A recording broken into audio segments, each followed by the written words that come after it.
Here's something else that's going on in our lives these days. You are not imagining things. You're getting more scammy robo-texts than ever. And I want to chat about this with a tech policy analyst. He covers such topics as consumer data privacy for Young Voices.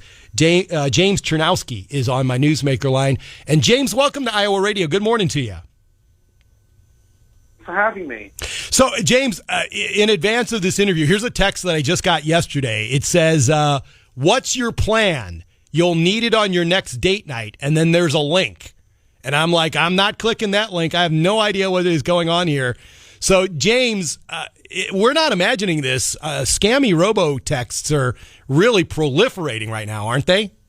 Yes, they are. You're absolutely right. I mean, we thought it was bad enough as is when we used to get those scammy exact same kind of things for phone calls. And I guess with the changing times, they decided to change their tactics too, because while those scammy phone calls are going down, these scammy texts are going up in very high numbers. You got ones for that. I've gotten ones for, for those kinds of things. I've gotten for, new deals on Amazon, click here, or, some kind of fraud that's happened on my account, click here. So it's really bad. And a lot of people are certainly being impacted by it.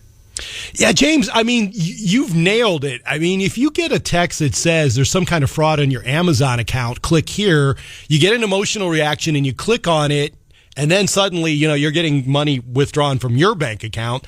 I mean, because they're so convincing, is there any way to be able to tell or protect yourself against these scams?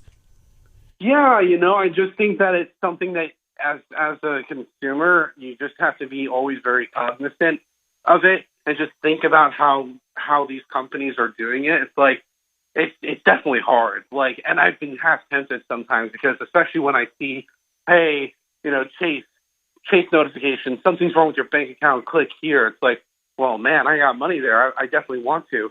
But you have to, preach patience and, always check through other means. Normally, like, the texting isn't the first thing that happens unless it's, like, absolutely dire. And I just never click anything. If it's not a number that you're familiar with, if there's no number that you have, like, history with, you just don't touch it. And that usually goes and helps a lot of the time. But, it's definitely really hard, especially when you're talking about things that are related to your bank, your credit cards, your accounts with these popular services that everybody likes to use.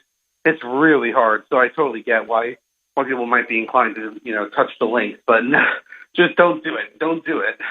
Well, James, you made an interesting point in your first answer. You said, look, we're doing a good job as a government cracking down on robocalls. So this is what folks now have switched to. So is there anything our government's doing about these robo-texts, or does it get too impossible to try to track everybody that's doing it? Yeah, I think that it's something, even with the robocalls, it's certainly gotten better because the FCC's been able to enforce it.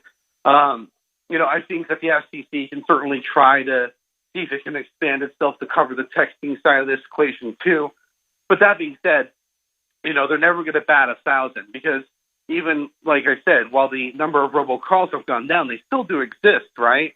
So you're never going to get 100% success, even from the government here. So I think that at the end of the day, it's really, privy for consumers to think about what can I do to protect myself. And that is why it's so important for you as a consumer to just focus on educating yourself to know what kinds of things are out there that can, possibly harm you, starting with these robocalls, these robo-texts, other kinds of phishing email scams. Because half the time, whenever something goes wrong, it's because we just didn't know any better, and we clicked on something that we shouldn't have, and just that simple education component can really go a long way for helping the consumer avoid getting into any of these problems to begin with. James Czerniawski is a tech policy analyst for Young Voices. James, thanks for the heads up, man. It is really a problem these days, and thanks for lending your voice to the talk about how to avoid that.